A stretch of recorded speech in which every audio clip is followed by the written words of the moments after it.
नमस्कार दर्शक बंधु मु शारदा आपण मानक पुणी थे स्वागत करुच्ची ओडिशा फार्मिंग चैनल कृषक साथी ओडिशा दर्शक बंधु आज आम आसी पहुंचीचु केन्द्रापड़ा जिला मार्साघाई अंचल हातिया माणितिरी ग्राम में आपण देखिपे गाँव परिवेश तेज दर्शक बंधु यही गाँव 90% लोक जी से चाष कार्य लिप्त अच्छा से चाषी भाई मान जड़े चाषी भाई जी धान एवं मुग चाष करती परवर्ती जो समय जो जहाँ फांका समय थिला से समय सी किसी व्यवसाय करने चिंता करते सी व्यवसायटी आरंभ कर व्यवसाय कौन से संबंध में आम घर को जावा डिटेल्स जान जो चाषी भाई मैंने व्यूअर्स मैंने आम चैनल कृषक साथी ओडिशा को नुआ आम चैनल कृषक साथी ओडिशा को सब्सक्राइब कर पाखर बेल आइकन दबाई दिखाँ जहाँफल आमर प्रत्येक भिडियो नोटिफिकेशन आपण मान पाखे पहुँच।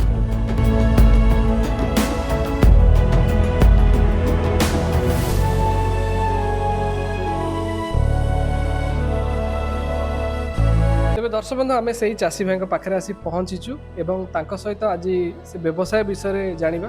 सर नमस्कार आम चैनल कृषक साथी ओडिशा को आपको स्वागत करुच्ची आपण परिचय टी आम दर्शक मान दियो।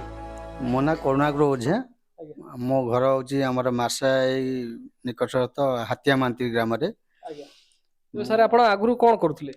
आगु एक्चुअली मु बाहर रोली जो गाँव को आसली बर्तमान मोर निज जमी में चाष करे चाष करने संगे संगे आउे पार्ट टाइम जॉब तेज आप केते एकर चाष जमी अच्छी? मोर बर्तमान 1.5 एकर जमी मो भाग पड़ी 1.5 एकर।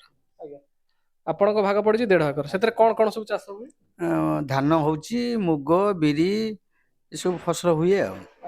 तेज जदि धान फसल गोटे एमती फसल टे टाइम टेकिंग फसल सेमती ना कि आम आज करदे 15 दिन पर अमल हो तो ता भीतर जो समय रही से चाष कार्य भितर आपणकर जो जहाँ भी समय रही ता भीतर आपण ये व्यवसाय कर आरंभ कले तेज यही व्यवसाय कौ व्यवसाय? एक्चुअली आम जो गाँ गहली लोक मान जानते सब कृषि उपर निर्भर करती तेणु आमर निज जमीन आम निजे चाष करूँ संगे संगे गोटे पार्ट टाइम काम करने जो समय आम नष्ट हो समय नष्ट न करने आम गोटे धूपकाठी व्यवसाय करी मन भर स्थिरता करी यूट्यूब रे बहुत वीडियो भी देखी धूपकाठी व्यवसाय विषय तापर मन भाविक मन स्थिरता कली नाई मु ए बिजनेसटा साइड बिजनेसटा स्टार्ट करी। तेबे आपण जितले ए सब विषय जानिले तेबे यहाँ पर तो बहुत गुडे कंपनी थिला आपण को कंपनी पाखरे जाई पहुंचले प्रथम? अरे एक्चुअली कौन ना मु जाइए 4-5टा कंपनी जाइए आ भितर भल कि सर्वे कली जिनसटा देखिली शुणिली तापरे मन भर स्थिरता कली जो मैंने कथी सब जाइए कथा गणपति इंटरप्राइज से मैडम कथी जो आम गलु ऑफिस गलु कथा बिहेव भितर बहुत फरक रहा देखिली आ स्थिरता कली जे ना गणपति इंटरप्राइज रु मेसीन नेबी। जो चाषी भाई मैंने हूँ जो मैंने हूँ उद्योगी छोट छोट उद्योगी हूँ जो महिला मैंने हूँ जिते बड़े यही बिजनेस को आसबे से माने परखिबा निहाती आवश्यक कि कंपनी को हो तांकर मेसीन को हो? आज्ञा जेकोसी बिजनेस करतु सबू आम भले कि जानिबा जन को 2 जन को 5 जन पचारिबा बुझीबा ता भितर सब तरखी नेला परे आम गोटे बिजनेस कले सक्सेस हो पारिया। लोक कहते जे धूपकाठी बिजनेस कले लॉस प्रकृत लॉस नहीं आम ताकू ठीक नहीं आनी थोई पारिया सबू ठीक हो पारियो। तेबे जेतले आपण प्रथमे भेटिले मैडम को भेटिले सेतले तांको पाखरे केतोटी मेसीन थिला आ आपण स्पेशली को मेसीन को चूज करछंती आ ये मेसीन रो खासियत कोन? मेसीन 3 प्रकार भेराइटी थिला पाखापाखि 85 रु आरंभ होची मेसीन आ निज माने पैसा नहीं आम मेसीन किनिया कथा मु 85,000 जोड़ा पहला सेटा को सेई मेसीन मु आनी आनिकी हेगलानी आज की 6 मास हेगलानी। 6 मास तळे आनी तेबे एबेका समय जहाँ अपडेट्स थिबो बा एबेका समय जहाँ मेसीन आवश्यकता अच्छी मु वीडियो रे नंबर टा दे दउची आपण माने से मेसीन रो प्राइस केते वर्तमान समय केते प्राइस कोन अछि आपण कथा कि आनि परिए। तेबे आज्ञा आपण जेतले मेसीन आनले से समय रे मेसीन इंस्टॉल करिबा एवं आपण तो निजे सेतोले शिखि नथिले केमिति कोन से सब समाधान केमिति हला?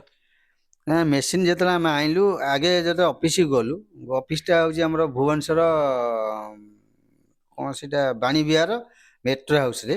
ଆଜ୍ଞା ଯେତେବେଳେ ଅଫିସ ଗଲି ସେଠି ମ୍ୟାଡ଼ାମଙ୍କୁ କହିଲେ ଆପଣ ମେସିନ୍ ନେବେ, ଆମର ଯିବେ ମେକାନିକାଲ ଯିବେ, ସିଏ ଇନଷ୍ଟଲ୍ କରାଇବେ, ତୁମକୁ 2 ଦିନ ରହିବେ, ସିଏ ଶିଖେଇ ଦେବେ, ସବୁ କରିବେ, ତାପରେ ଆସିବେ। ତମେ ଯେପର୍ଯ୍ୟନ୍ତ ନ ଶିଖିଛି ସେ ଯିବେନି। ଯାହା ହଉ କିନ୍ତୁ ମେସିନ୍ ଆଣିଲା ପରେ ସେ ସାଙ୍ଗେ ସାଙ୍ଗେ ଆସିକି ଇନଷ୍ଟଲ୍ ବି କରିଗଲେ ମେସିନ୍। ଆଉ ମେସିନ୍ଟା ଠିକ୍ଠାକ୍ ଚାଲିଛି। ଆଚ୍ଛା 6 ମାସ ଭିତରେ ଆପଣଙ୍କର ମେସିନରେ କିଛି ପ୍ରୋବ୍ଲେମ ଆସିବା? ମେସିନ୍ରେ ଯେଉଁ ଟେକ୍ନିକ୍ ଟିକେ ପ୍ରୋବ୍ଲେମ୍ ହୁଏ, ଆମେ ସାର୍ଙ୍କୁ କହୁ, ସେ ଆମ ଭିଡ଼ିଓ ମାଧ୍ୟମରେ ଆମେ ବତେଇ ଦେଲେ ସେ ତାକୁ ଆମେ ସର୍ଟ ଆଉଟ୍ କରିଦେଉଛୁ। ଆଚ୍ଛା। ତେବେ ଏମିତି କେବେ ହେଇଛି ଆପଣ କଲ୍ କରିଛନ୍ତି ସେମାନେ ଆସିନାହାନ୍ତି? ଆଉ ସ୍ପେଶିଆଲି ମୁଁ ସେଇମାନଙ୍କ ପାଇଁ ଗୋଟିଏ କଥା କହିବା ପାଇଁ ଚାହିଁବି ଯୋଉମାନେ କହୁଛନ୍ତି କି ମେସିନ୍ ନେଇଗଲା ପରେ ମେସିନ୍ଟା ବିକ୍ରି କରିଦେଲା ପରେ ଆଉ କମ୍ପାନୀର ଦେଖା ସାକ୍ଷାତ ନାହିଁ। ତ କଣ କହିବି ଏ ବାବଦରେ ଯୋଉ ଲୋକମାନେ ଆଲିଗେସନ ଆଣୁଛନ୍ତି ସେ ବାବଦରେ ଆପଣ କଣ କହିବେ? ନାଇଁ ସେମିତି କିଛି ନାହିଁ। ଆକ୍ଚୁଆଲି ସେମାନେ ମେସିନ୍ ଦେଉଛନ୍ତି, ଆମକୁ ଖାଲି ଜଣକୁ ଦେଉନାହାନ୍ତି ନା, ତାଙ୍କର ଚାରିଆଡ଼େ ମେସିନ୍ ଦେଉଛନ୍ତି।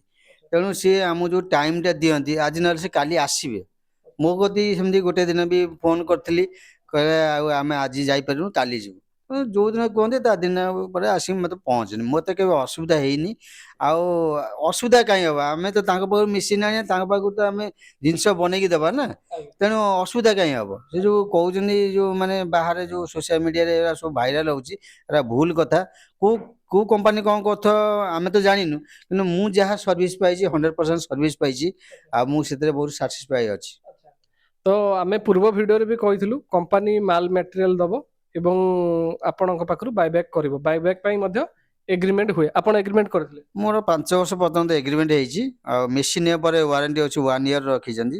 ଆଉ 5 ବର୍ଷ ପର୍ଯ୍ୟନ୍ତ ଏଗ୍ରିମେଣ୍ଟ ହେଇଛି। ମୁଁ ଯାହା ମାଲ ତିଆରି କରିବି କମ୍ପାନୀକୁ ମୁଁ ଦେବି ବାଇବ୍ୟାକ୍ ପଲିସି। ତ ବର୍ତ୍ତମାନ ସମୟରେ ମାଲର ପ୍ରାଇସ୍ କେତେ ଅଛି ଆଉ ଆପଣ କେତେ ଟଙ୍କାରେ ବିକ୍ରି କରୁଛନ୍ତି? ମୁଁ ଆଣୁଛି 50 ଟଙ୍କା କେଜିରେ ଆଣୁଛି, ଆଉ ଏଇଟା 50 ଟଙ୍କା କେଜିରେ ଦେଉଛି ତାଙ୍କୁ। ମାଲ ପଞ୍ଚା ଅଲରେଡ଼ି ମୋର ସରିଯାଇଛି, ସବୁ ଦେଇସାରିଛି। ଏଇ କାଲି ପୁଣି ଯିବି କମ୍ପାନୀ, ଯିବି ମାଲ ଉଠେଇବି, ଗୋଟେ 5-6 ଟନ୍ ମାଲ ଉଠେଇବି। ତେବେ ଆପଣ ପ୍ରତ୍ୟେକ ମାସରେ ଯାଉଛନ୍ତି ଦବା ପାଇଁ ନା କେମିତି ପ୍ରତି ନାଇଁ, ସପ୍ତାହ? ମୁଁ ଯେତେବେଳେ ହେଇଯାଉଛି 4 କୁଇଣ୍ଟାଲ 5 କୁଇଣ୍ଟାଲ ହୁଏ, ମୁଁ ନେଇକି କମ୍ପାନୀ ଦେଇଦେଇକି ଆସେ। ପ୍ରକୃତରେ କଣ ଧୂପକାଠି ବ୍ୟବସାୟ ଗୋଟେ ଲାଭଦାୟକ ବ୍ୟବସାୟ କି? ଯଦି ଗ୍ରାମାଞ୍ଚଳରେ କୌଣସି ମହିଳା ମାନେ କରିବା ପାଇଁ ଚାହାନ୍ତି କିମ୍ବା ଚାଷୀ ଭାଇ ମାନେ କରିବା ପାଇଁ ଚାହାନ୍ତି କିମ୍ବା କଲେଜ ପଢୁଆ ଛାତ୍ରଛାତ୍ରୀ ମାନେ କରିବା ପାଇଁ ଚାହାନ୍ତି, ଏକ୍ସଟ୍ରା ଟାଇମରେ ଏଇ ସବୁ ବିଜନେସ କରିବା ଗୋଟେ ଗୋଟେ ଚାଷୀ ଭାଇ ପାଇଁ ବା ଗୋଟେ ମଣିଷ ପାଇଁ ରୋଜଗାରର ମାଧ୍ୟମ ହେଇପାରେ କି? ସିଓର ସିଓର ମାଧ୍ୟମ ଏଇଟା। କାହିଁକି ଦେଖନ୍ତୁ, ଆମେ ଯେଉଁ ସମୟ ତକ ଆମର ଚାଷ କାମ ସରିଗଲା, ବର୍ତ୍ତମାନ ଧାନ କଟା ସରିଯିବ, ତାପରେ ହଳ ହେଲା, ମୁଗ ବୁଣା ହେଇଗଲା। ମୁଗ ବୁଣା ସବୁ ଯେଉଁ 2 ମାସ 3 ମାସ ବସିବା, ତା ଅପେକ୍ଷା ଆମେ ଗୋଟେ ଯଦି ମେସିନ୍ଟା ଆଣିକି ଯଦି ଏଥିରେ ଯଦି ଆମେ ଟିକେ ଲାଗିବା, 2 ପଇସା 100% ବାହାରିବ। କିଛି ଅସୁବିଧା ନାହିଁ। ଏଇଟା ଗୋଟେ ଯେଉଁମାନେ ବେକାରୀ ଅଛନ୍ତି, ଯେଉଁ ବାହାରକୁ ଯାଉଛନ୍ତି ନାଦନ ଖଟିବାକୁ ଇଏ କରୁଛନ୍ତି, ସେମାନଙ୍କ ପାଇଁ ବି ଏଇଟା ହେଉଛି ବହୁତ ବେଟର ଜିନିଷ। ନିଜେ କରନ୍ତୁ, ଆଉ ନିଜେ ଘରେ ରହିଲେ କଲେ, କେଉଁଠି କାହାକୁ ଟେନସନ୍ ନାହିଁ। କମ୍ପାନୀ ମେନ୍ ହେଉଛି ମାର୍କେଟିଂ ପ୍ରୋବ୍ଲେମ୍ ହୁଏ। କମ୍ପାନୀ ତ ଆମକୁ ବାଇବ୍ୟାକ୍ ପଲିସି ଅଛି ନା, ଆମେ ତ ଜିନିଷ କଲେ କମ୍ପାନୀ ଦେବା। ତେଣୁ ଆମ ମାର୍କେଟିଂ ଟେନସନ୍ ଟୋଟାଲ୍ ଆମକୁ ନାହିଁ। ଆଚ୍ଛା ତେବେ ତ ଆମେ ଜାଣିବା ପାଇଁ ଚାହିଁବୁ ଆପଣ ଯେତେବେଳେ ନେଇକିରି ପହଞ୍ଚନ୍ତି ସେ ସମୟରେ କମ୍ପାନୀ ଆପଣଙ୍କ ପାଖରୁ ଗାଡିର ଭଡା କିମ୍ବା ସେମିତି କିଛି ଅଛି କି? ହଁ, ଗାଡ଼ି ଭଡ଼ା 50-50 ହୁଏ। କମ୍ପାନୀ ସହ କମ୍ପାନୀର କମ୍ପାନୀ 50? ଅଧେ ଦେବ, ଆମେ ଅଧେ ଦେବୁ। ଆଚ୍ଛା କମ୍ପାନୀର ଅଧେ ଆପଣଙ୍କର ଅଧେ? ଆଜ୍ଞା।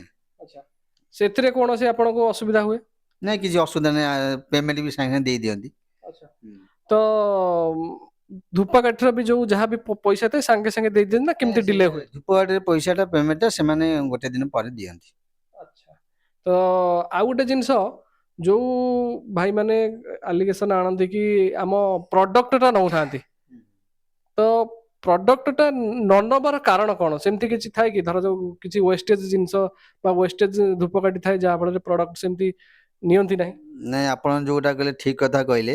ତାର ଆକ୍ଚୁଆଲି ମୁଁ କ୍ଲିୟର କରିଦଉଛି, ଯୋଉମାନେ ଦେଖୁଥିବେ ଭିଡ଼ିଓ ସେମାନେ କ୍ଲିୟର ହେଇଯାଆନ୍ତୁ। ସେମାନେ ଯେଉଁ ମେକାନିକାଲ ଆସୁଛନ୍ତି, ଆମକୁ ଯେଉଁ ଟେକ୍ନିକରେ ସେ ବତେଇକି ଯାଉଛନ୍ତି, ଆମେ ଧୂପକାଠି ଫାଷ୍ଟ କଲେ ଭୁଲ ହେବ। ଯେତେବେଳେ ମୁଁ କଥା ମୋ ନିଜ ଅନୁଭୂତି କଥା କହୁଛି, ମୁଁ ଯେତେବେଳେ ପ୍ରଥମ ମାଲ ନେଇକି ଯାଇଥିଲି, ତା ଦେହରେ ଟିକେ ଛୋଟ ମୋଟ ରିଜେକ୍ଟ ବାହାରିଲା। ମୋତେ ସେ କହିଲେ ଯେ ଏଇ ଯେଉଁ ରିଜେକ୍ଟ ହେଉଛି ଏଇଟାକୁ ଟିକେ କଣ୍ଟ୍ରୋଲ କରିବେ, ଏଇଟାକୁ ଟିକେ ଦେଖିବେ, କାହିଁକିନା ଏ ରିଜେକ୍ଟଟା, କାହିଁକିନା ଆମେ ବି ଧୂପ ନେଇକି ଆମେ ବି କାହାକୁ ସେଲ୍ କରୁଛୁ। ତେଣୁ ଏଇଟାକୁ ଟିକେ ଦେଖିବେ। ସେମାନେ ମୋର ବି 3% ରିଜେକ୍ଟେଡ୍ ବି ଲେଖିଥିଲେ, କାଟିଥିଲେ। ମୁଁ ସାର୍ ଆମେ ତ ଜାଣିନୁ ନୂଆରେ, ନା ଏଇଟା ଆପଣଙ୍କୁ ଆମେ ଲେଖିବାର କାରଣ ହେଉଛି ଆମେ ଯେତିକି ରିଜେକ୍ଟ ବାହାରୁଛି ସେଇଟା ହିଁ ଲେଖା ହେଇଛି, କିନ୍ତୁ ଆମେ ତମକୁ କାଟିବୁନୁ, କିନ୍ତୁ ତମକୁ ଆମେ ଜଣେଇଦେଲୁ ଯେ ଏଇ ଯେଉଁ ଭୁଲଟା ଯେମିତି ନ ହୁଏ। ତ ସେଇମାନଙ୍କ ପାଇଁ ଗୋଟିଏ କୋଶ୍ଚିନ୍, ଯଦି ଗୋଟିଏ ଧୂପକାଠି ରିଜେକ୍ଟ ହେଇଯାଇଥାଏ ଆମେ କଣ ତାକୁ କେବେ କିଣିବା? ବା ଗୋଟେ ବିସ୍କୁଟ ପ୍ୟାକେଟ ଯଦି ଖରାପ ହେଇଯାଇଥାଏ ଆମେ କଣ ତାକୁ କେବେ କିଣିବା? ଆମେ ହୁଏତ ଆମେ ତାକୁ ଚୋବେଇକିରି ଖାଇଦଉ, କିନ୍ତୁ ଯଦି ଗୋଟେ ଭାଙ୍ଗି ଯାଇଥିବା ବିସ୍କୁଟ ଆମେ ବି କେବେ ପରଚେଜ କରିବାନି।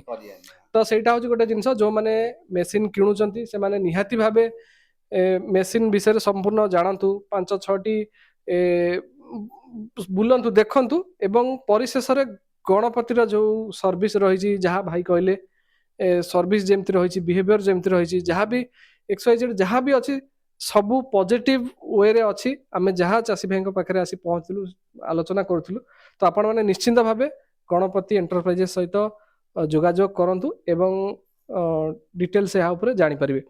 ତ ଭାଇ ଆପଣଙ୍କୁ ବହୁତ ବହୁତ ଧନ୍ୟବାଦ ଆମ ଚାଷୀ ଭାଇମାନଙ୍କ ପାଇଁ ବା ମହିଳାମାନେ ଯେଉଁମାନେ ଦେଖୁଛନ୍ତି ଆମ ଭିଡ଼ିଓ, ଆମ ଦର୍ଶକମାନଙ୍କ ପାଇଁ ଗୋଟେ ବହୁତ ବଡ଼ ତଥ୍ୟ ଦେଲେ, ଯାହାଫଳରେ କି ଗୋଟେ ଧୂପକାଠି ବ୍ୟବସାୟର ଯୋଉ ରହିଥିଲା ଗୋଟେ କିନ୍ତୁ ରହିଥିଲା ଆମେ କରିବୁ ନା କରିବୁନି, ସେ ଜିନିଷ ଆପଣ ପର୍ଦ୍ଦାଫାଶ କରିଛନ୍ତି। ଆପଣଙ୍କୁ ବହୁତ ବହୁତ ଧନ୍ୟବାଦ, ନମସ୍କାର। ତେବେ ଦର୍ଶକ ବନ୍ଧୁ, ଆଜିର ଭିଡ଼ିଓଟିରେ ଆପଣମାନେ ଦେଖୁଥିଲେ ଆମେ ଭାଇଙ୍କ ସହିତ ଡିସ୍କସନ କଲୁ, ବହୁତ ଗୁଡ଼େ ଜିନିଷ ଡିସ୍କସନ କଲୁ, ଏବଂ ଧୂପକାଠି ବ୍ୟବସାୟ ସିଏ 6 ମାସ ହେଲାଣି ଆରମ୍ଭ କରିଛନ୍ତି ଏବଂ ସିଏ କାଲି ମଧ୍ୟ ନେଇକରି ଡିପୋଜିଟ୍ କରିବେ। ଆପଣ ଦେଖିପାରୁଥିବେ ଏଇ ସବୁ ଧୂପକାଠି ସବୁ ଏମିତି ରବରରେ ଭିଡ଼ା ହେଇକିରି ଅଛି। ତ ଭାଇ ଇଏ ଗୋଟିଏ ଗୋଟିଏ ଜିନିଷ କେତେ ଗ୍ରାମର ରହିଥାଏ? 500 ଗ୍ରାମର। ଆଜ୍ଞା ଆଜ୍ଞା। ତେବେ ତେବେ ଦର୍ଶକ ବନ୍ଧୁ, ଆଜିର এই ଭିଡ଼ିଓଟି ଆପଣଙ୍କୁ କିପରି ଲାଗିଲା ସେ ସମ୍ବନ୍ଧରେ ଆମକୁ କମେଣ୍ଟ ବକ୍ସରେ ନିଶ୍ଚୟ ଜଣାନ୍ତୁ। ତେବେ ପୁଣି ଦେଖାବା ଆଉ ଗୋଟେ ସୁନ୍ଦର ଭିଡ଼ିଓରେ, ସେ ପର୍ଯ୍ୟନ୍ତ ଆମକୁ ବିଦାୟ ଦିଅନ୍ତୁ। ରହୁଛି, ନମସ୍କାର, ଜୟ ଜଗନ୍ନାଥ।